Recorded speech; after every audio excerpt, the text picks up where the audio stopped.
ఒక చావు తర్వాత ఈ జాతకుడికి పెళ్లి యోగం ఉంది.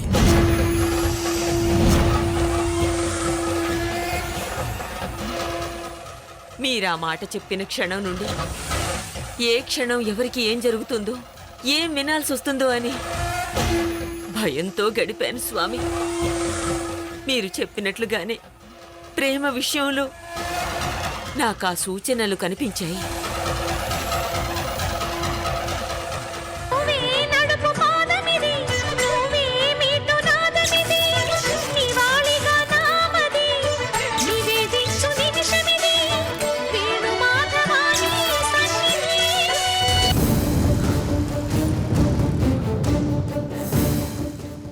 ఏ దేవుడి దయవల్లను ప్రేమ ఆ గండం నుండి బయటపడింది స్వామి. అప్పుడు నా మనసు కుదుట పడింది. ఇక ప్రణయ్ ప్రేమల పెళ్లికి ఆటంకాలు అడ్డంకులు తొలగిపోయినట్టే కదా స్వామి. గండం ఉన్నది ప్రేమకి అనేది నీ ఊహే గాని నిజం కాదమ్మా.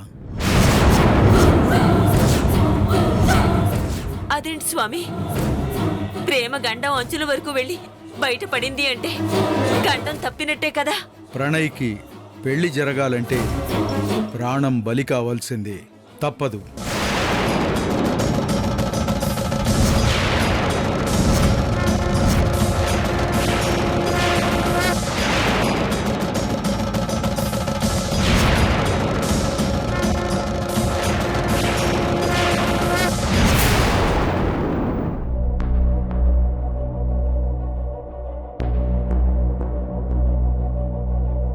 మేడం, మీరు చెప్పినట్లుగానే మా శాయశక్తుల ప్రయత్నం చేసి జడ్జి గారిని కన్విన్స్ చేసి పాపను ఖచ్చితంగా కోర్టులో ప్రొడ్యూస్ చేస్తామని చెప్పి 10 రోజులు గడువు తీసుకున్నాం. ఈ లోపే పాప విషయం తేల్చుకోండి. ఈ ఛాన్స్ మిస్ చేసుకుంటే మళ్ళీ ఎక్స్టెన్షన్ వస్తుందేమో అనే హోప్ అయితే లేదు. మీకు ఆ టెన్షన్ ఏం అక్కర్లేదు. ముందైతే 10 రోజులు గడువు దొరికింది కదా, అది చాలు. ఒక్కరోజు అవకాశం దొరికితేనే 10 తలకాయలు మార్చేస్తుంది మా శివమ్మ. అలాంటిది 10 రోజులంటే ఏకంగా చక్రమే తిప్పేస్తుంది. ఎంతకాలం మీరు ఎంత కావాలంటే అంత ఇచ్చి మేపినందుకు కరెక్ట్ టైంలో ఉపయోగపడ్డారు. ఇదిగో ఇంకా మా ఫేసులో ఏముంది చూడడానికి, బయలుదేరండి. వస్తాను మేడం.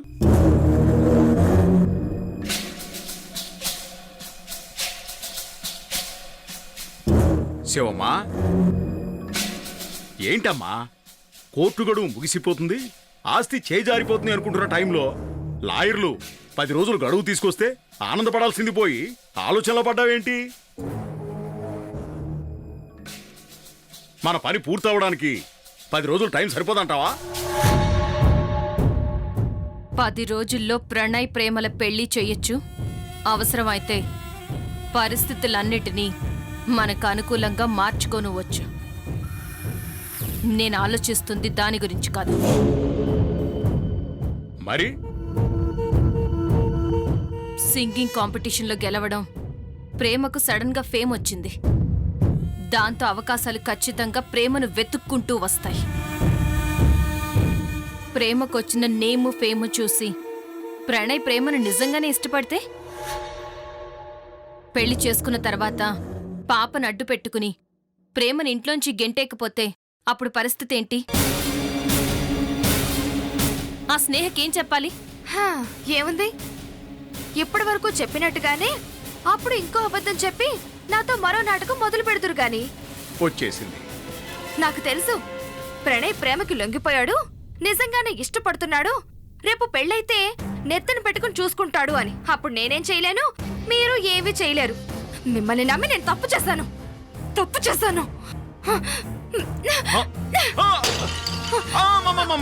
ఆగమ్మా, మాట్లాడితే ఓ అని అరుస్తావు, సామాన్లని పగలగొడతావు. కొనలేక చేస్తున్నావు. ఇక్కడ సామాన్లు పగిలిపోతానే మీరు అంత ఫీల్ అయిపోతున్నారు. ఇక్కడ నా గుండెలు పగిలిపోతున్నాయి, కోపంతో రగిలిపోతున్నాను. ఇప్పుడు ఏమైంది స్నేహ? నటించక శివాగ్ని. ఈ ప్రణయ్ ఏమో ప్రేమ కాబోయే మొగుడు, ఆ ఏరియాకి అల్లుడట. అల్లుడు అలగా జనానికి రిటర్న్ గిఫ్ట్ గా ప్లే గ్రౌండ్ ని రాసిస్తాడట. దగ్గరుండి అందరూ వాళ్ళతో 7 అడుగులు వేయిస్తారట. ఆ మాటలన్నీ వింటూ పక్కనే నిలబడి నువ్వు మురిసిపోవడాలు, క్లాప్స్ కొట్టడాలు. హ? ఏంటి ప్రేమకి స్వాగతం అలా సరిపోలేదా? పెద్ద సన్మానం చెయ్యాలా? దానికి స్పాన్సర్ నువ్వు చేస్తావా? నేను వినలేదనుకున్నావా? అంటే నువ్వు అక్కడికి వచ్చావా? ఏ వచ్చానని తెలిస్తే ఈ డైలాగులన్నీ కొట్టేదానివి కాదా? అప్పుడు నీకు అర్థమయ్యేలా చెప్పేదాన్ని. ఏం చెప్తావ్?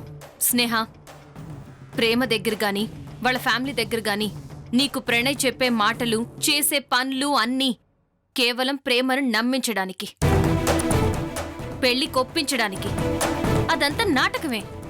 అవును, మీరు ఆడుతుంది నాటకం అని తెలుసు. కానీ ప్రేమతో ఆడుతున్నారో లేక నాతో ఆడుతున్నారో అదే తెలియడం లేదు. చూడు శివాగ్ని, ప్రణయ్ అంటే నాకు ఎంత ఇష్టమో నీకు తెలుసు. నా విషయంలో గనుక తేడా జరిగితే నేను ఏం చేస్తానో కూడా నీకు తెలుసు. ప్రణయ్తో నువ్వు ఎలా చెప్తావో, ఏం చెప్తావో నువ్వే ఆలోచించుకో. నాకు క్లారిటీ కావాలి. ప్రణయ్ నాకు దక్కాలి. స్నేహ,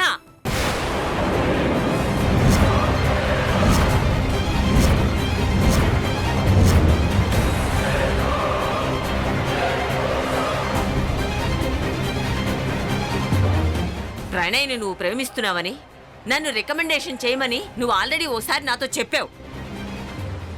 కానీ నేను నీకప్పుడే చెప్పాను, ప్రణయ్ ప్రేమిస్తున్నది ప్రేమనని. మళ్ళీ చెప్తున్నాను విను. ప్రేమ ప్రణయ్ కాబోయే భార్య, ఈ ఇంటికి కాబోయే కోడలు, నా మనవరాలు. అయినా ప్రేమ ప్రణయులు ఒకరినొకరు కావాలనుకుంటున్నారు, ఇష్టపడుతున్నారు. ఏదో ఆటంకాలు రావడం వల్ల ఈ పెళ్లి ఆగిపోతూ వస్తుందే గాని, లేదంటే ఈ పాటికి ఇద్దరూ భార్యాభర్తలై ఉండేవారు. ఈ విషయాలన్నీ తెలిసి కూడా నేను ప్రణయ్ని ప్రేమించాను, ప్రణయ్ నా. మళ్ళీ శివాగ్ని దగ్గర మొదలు పెట్టావా పంచాయితీ? నీకేమైనా పిచ్చి పట్టిందా? నాకు పిచ్చంటవే ముసల్దానా? ఆ చెవిటి మిషన్ పీక్ పారేస్తే మేము ఏం మాట్లాడుకుంటున్నావో నీకు తెలీదు? నువ్వు నన్ను పిచ్చిదాన్ని అంటావా? పిచ్చి నాకు కాదే, నీకు. నిన్ను పిచ్చిదాన్ని చేసి ఆడిస్తున్నారు వీళ్ళందరూ. అసలు ఈ ఇంట్లో ఏం జరుగుతుందో తెలుసా నీకు? స్నేహ, నువ్వు మాట్లాడుకు శివాగ్ని. ఏమన్నా? ప్రణయ్ ప్రేమని ప్రేమిస్తున్నాడా? అది ఈ ఇంటికి కాబోయే కోడలా? ప్రణయ్కి కాబోయే భార్య. ప్రణయ్ ప్రేమని ఎందుకు పెళ్లి చేసుకుంటున్నాడో తెలుసా నీకు? అసలు ఈ శివాగ్నికి కావాల్సిందేంటో తెలుసా నీకు? పెళ్లి జరిగిన తర్వాత ఏమవుతుందో తెలుసా నీకు? స్నేహ, ఆపుతావా లేదా? నన్ను రెచ్చగొట్టొద్దని చెప్తున్నా. ఏం చెప్తావే చెప్పు. అత్తయ్య గారు, నువ్వు నోర్ముయ్. అదలా పిచ్చి పట్టిన దానిలా నోటికొచ్చినట్టలా వాగుతూ ఉంటే నన్నాగమంటావేంటి? నాకు చెవిటి మిషన్ లేకపోతే వినబడదు, నిజమే. కానీ ఇప్పుడు అది ఉందిగా. చెప్పు, చెప్పవే. నీకు దమ్ము ఉంటే చెప్పు, నిజమేమిటో చెప్పు. ఏం నిజం చెప్తావో చెప్పు. చెప్పవే, చెప్పు, చెప్పు, చెప్పవే, చెప్పు, చెప్పవే, చెప్పు, చెప్పు. ఇంకొక్క మాట మాట్లాడినా, నువ్వు ఇంకొక్క క్షణం ఇక్కడున్నా చంపి పారేస్తాను.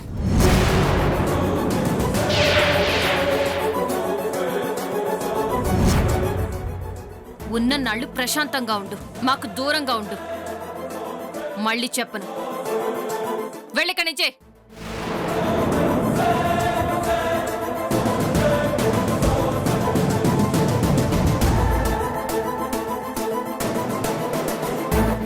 పిచ్చి గని పట్టిందా నీకు?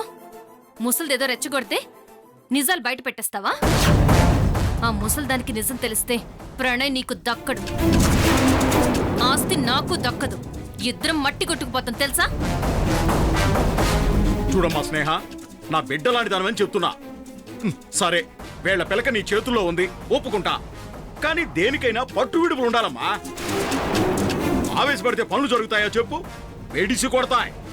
నీకు ప్రణయ్ కావాలా, వీళ్ళతో గొడవ కావాలా? క్లారిటీ కావాలి. మ్మ్.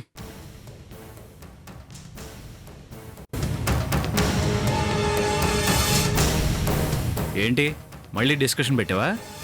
అదే అల్లుడు, నువ్వు ప్రేమింటికి వెళ్ళినప్పుడు అక్కడ జనాలు చేసిన హడావిడికి నువ్వు వాళ్ళకి గిఫ్ట్గా ప్లే గ్రౌండ్ రాసివ్వడం అదన్నమాట. అదంతా నటన నీకు తెలుసు కదా శివాగ్ని. చెప్పాను ప్రణయ్, నమ్మి చస్తేనా? టార్చర్ చేస్తుంది. నటనని నువ్వంటున్నావు, కానీ నాకు అదంతా నేచురల్ గా అనిపిస్తుంది. ప్రేమతో ఉన్నప్పుడు నీ ఫీలింగ్స్, నీ ఎక్స్ప్రెషన్స్ అన్నీ తనంటే నీకు ఇష్టం ఉన్నట్టే అనిపిస్తున్నాయి. ఇదంతా డ్రామా నీకు 100 సార్లు చెప్పాను, అయినా నమ్మకపోతే ఏం చేయాలి? నువ్వు ప్రేమతో ఆడుతుందంతా డ్రామా అని నాకు నమ్మకం కుదిరే వరకు నువ్వు ప్రేమని పెళ్లి చేసుకోకూడదు.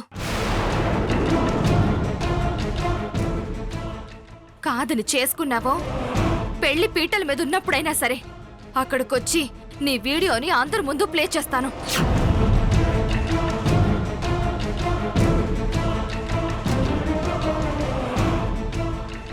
Take care.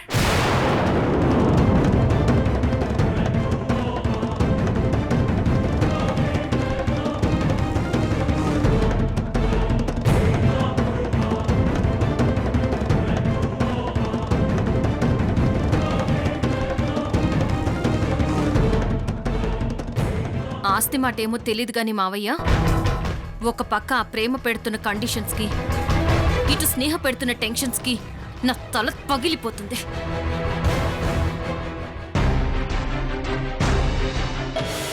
Good morning boss. ఏంటి బాస్, ఏడే పలకరించిన ఉలుకులేదు పలుకులేదు, ఏదో ఇరిటేషన్లో ఉన్నట్టున్నావు. ఇక్కడికి తయారయ్యావంటే హాల్లో జరిగిందేదో వినే ఉంటావుగా.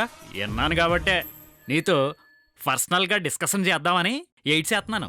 ఏం డిస్కస్ చేయాలి? నా క్యారెక్టర్ నీ కథలోకి ఎంటర్ అయినప్పటి నుంచి నేను చెప్తూనే ఉన్నాను, నువ్వు ప్రేమని ప్రేమిస్తున్నావు అని. అయినా ఇప్పటిదాకా నువ్వు నా మాటను ఒప్పుకోలేదు, నిజం తెలుసుకోవట్లేదు. ఆఖరిసారిగా అడుగుతున్నాను, ఇప్పటికైనా నిజం చెప్పు.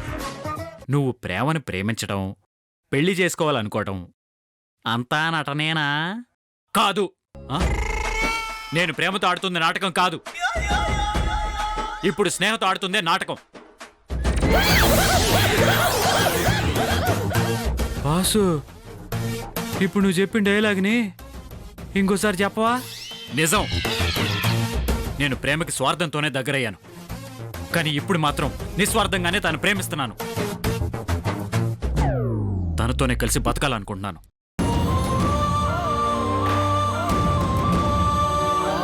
మరి స్నేహతో ప్రేమతోనే ఆడుతుంది నాటకం ఎందుకు చెప్పా?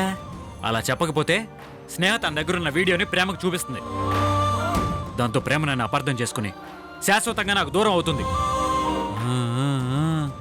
ఇప్పటి వరకు పాపే నా ప్రాణం, కానీ ఇప్పుడు పాపతో పాటు ప్రేమ కూడా.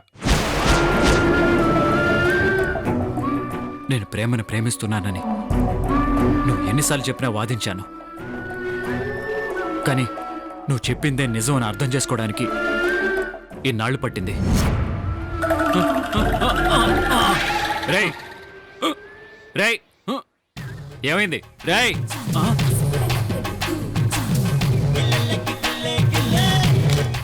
ఏమైంది? సడన్ గా ఎంత షాక్ ఇచ్చేవండి బాసు? తట్టుకోలేక కోమలోకి వెళ్ళిపోయా. అయితే ప్రేమ ప్రణయల రియల్ లవ్ స్టోరీ ఇప్పుడు మొదలైందన్నమాట. ఇదిగో బాసు, ఇక నువ్వు ప్రొసీడ్ అయిపో. All the best.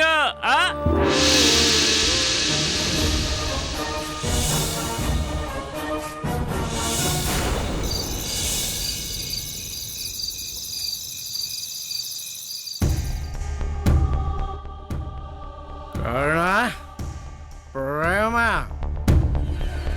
నేను పండు అందరూ రండి రండి. ఏమయ్యా, మళ్ళీ తాగొచ్చావా? మళ్ళీ తాగడం ఏంటే? నేను ఎప్పుడు తాగుతూనే ఉన్నాను కదా. నిన్న హాస్పిటల్ నుంచి డిశ్చార్జ్ అయ్యా, అప్పుడే తాగొచ్చావా? తాగినా నువ్వు చావు అని డాక్టర్ చెప్పాడు కదా.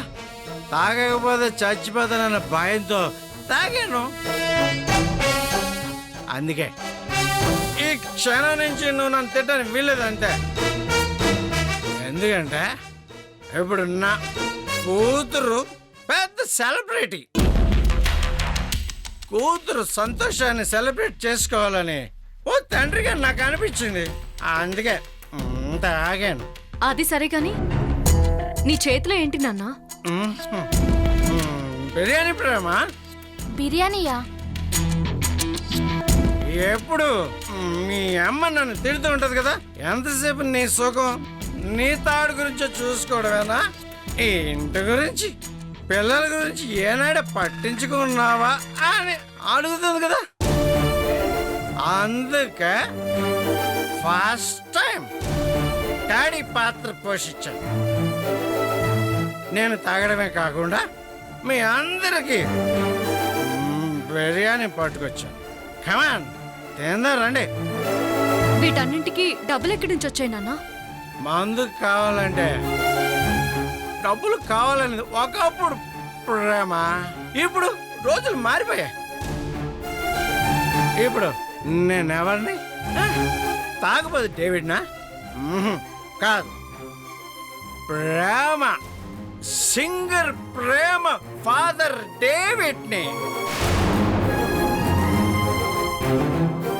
సింగర్గా నిన్నెంతమంది గుర్తుపడతారో నాకు తెలియదు, కానీ నీ ఫాదర్గా నన్ను అందరూ గుర్తుపట్టేస్తున్నారు, గౌరవిస్తున్నారు కూడా.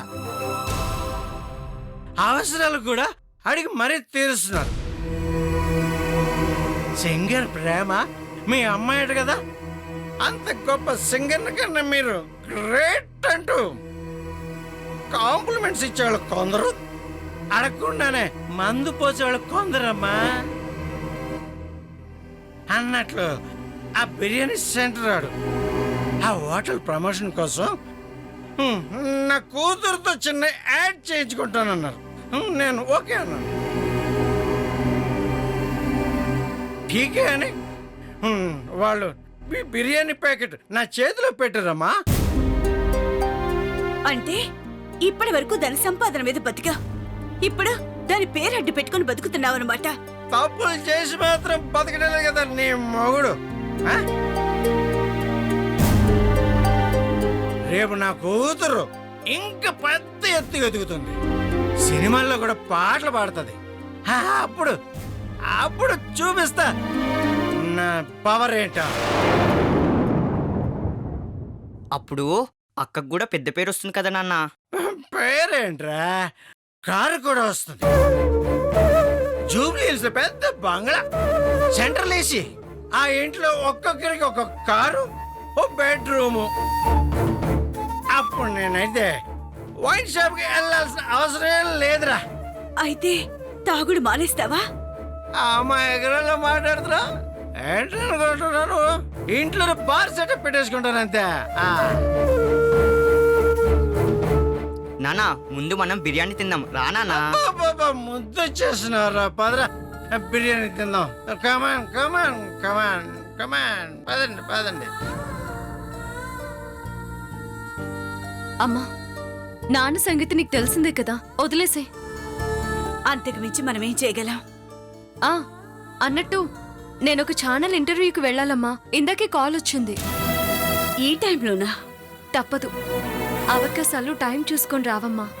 మనకి టైం వస్తేనే అవి వస్తాయి. అవి వచ్చినప్పుడే మనం వెళ్ళాలి.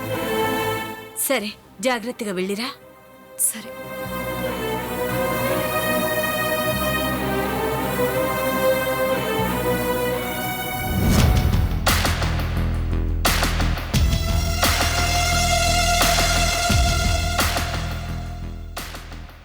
జడ్జి గారిని కన్విన్స్ చేసి పాపను ఖచ్చితంగా కోర్టులో ప్రొడ్యూస్ చేస్తామని చెప్పి 10 రోజులు గడువు తీసుకున్నాం.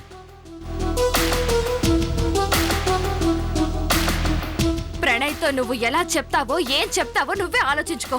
నాకు క్లారిటీ కావాలి. ప్రణయ్ నాకు దక్కాలి. నా టైం బాగుండి కోర్టు 10 రోజులు ఎక్స్టెన్షన్ ఇచ్చింది. ఈ లోపే పని చెక్కబెడదాం అనుకుంటే తనకి నమ్మకం కలిగే వరకు ప్రణయ్ ప్రేమల పెళ్లి పోస్ట్ పోన్ చేయాల్సిందే అని స్నేహ కండిషన్ పెడుతోంది. కాదని ముందుకు వెళ్తే ఆ వీడియోని లీక్ చేస్తానని భయపెడుతోంది. ప్రేమ ప్రణయ్ల పెళ్లి చేస్తే స్నేహ కారణంగా మునిగిపోతాను, చేయకపోతే కోర్టు కారణంగా మునిగిపోతాను. అసలు ఇప్పుడు ఏం చేయాలి?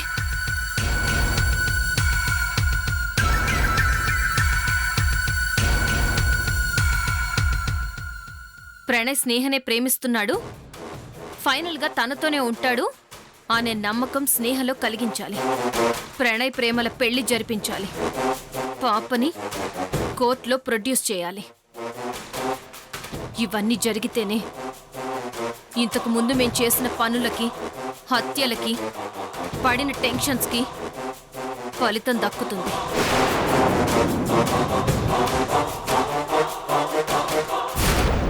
వీటన్నిటికీ ఖచ్చితంగా పెద్ద ప్లానే వేయాలి. వేస్తాను. ఒకేసారి అందరికీ అద్దిరిపోయే షాక్ ఇస్తాను.